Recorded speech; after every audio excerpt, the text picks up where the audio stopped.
Beloved brothers and sisters, good morning. We greet you from the seat of the Ecumenical Patriarchate. We are with you in spirit and prayer as you gather from all parts of the world, calling upon the God of life to lead us to justice and peace. The commitment of the Ecumenical Patriarchate to the vision of the World Council of Churches has always been unwavering.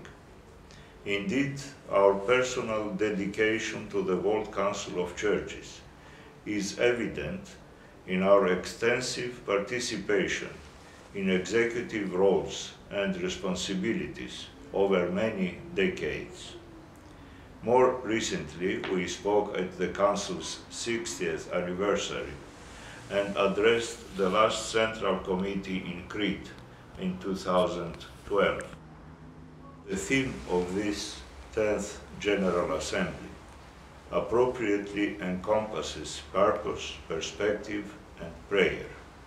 It comprises our goal in ecumenical activity, our attitude in ecumenical action, but also the divine blessing for ecumenical integrity.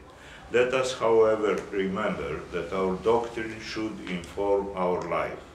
Our creed should conform to our liturgy, or, in the language of the World Council of Churches, our faith should complement our order. Furthermore, we recall that justice and peace must accompany every program that we initiate, every aspect of our mission. In the words of the Orthodox liturgy, we pray for the unity of all, particularly the peaceful reunification of the Korean peninsula. We also pray for the peace of the whole world, especially our brothers and sisters struggling for justice and peace in the Middle East.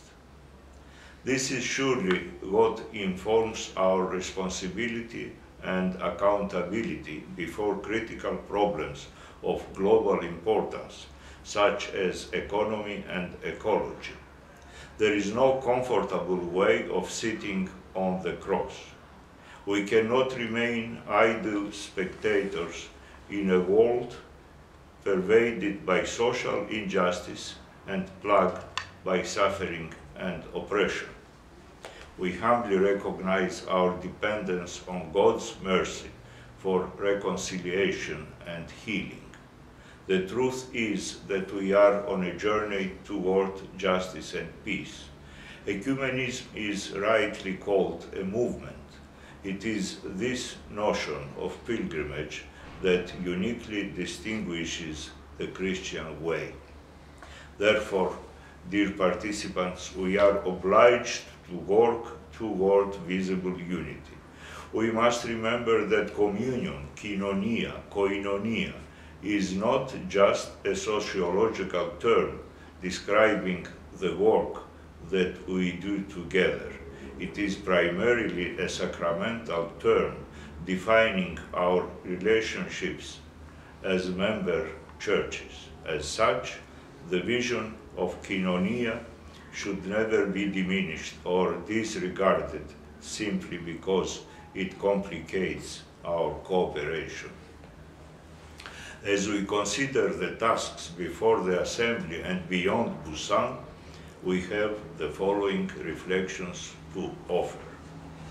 First, we must never forget that our efforts are only instruments that serve the unity of the Church as the ultimate vision of the ecumenical movement and all its institutional expressions.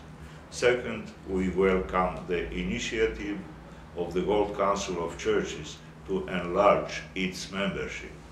Then we recognize the new roles of the WCC within the rapidly changing ecclesial and ecumenical landscape, but we expect the Council, especially the Faith and Order Commission, to continue its multilateral theological dialogues and assist churches in their pursuit of visible unity. And finally, we wish to see greater common witness in our world, the ecumenical formation of our younger generation, relationships with the Roman Catholic Church and other non-member churches, namely in everything that promotes Christian unity and interfaith dialogue. Beloved participants of the 10th Assembly, may your encounter in Busan be the source of renewal for our churches and our life together in faith, hope, and love.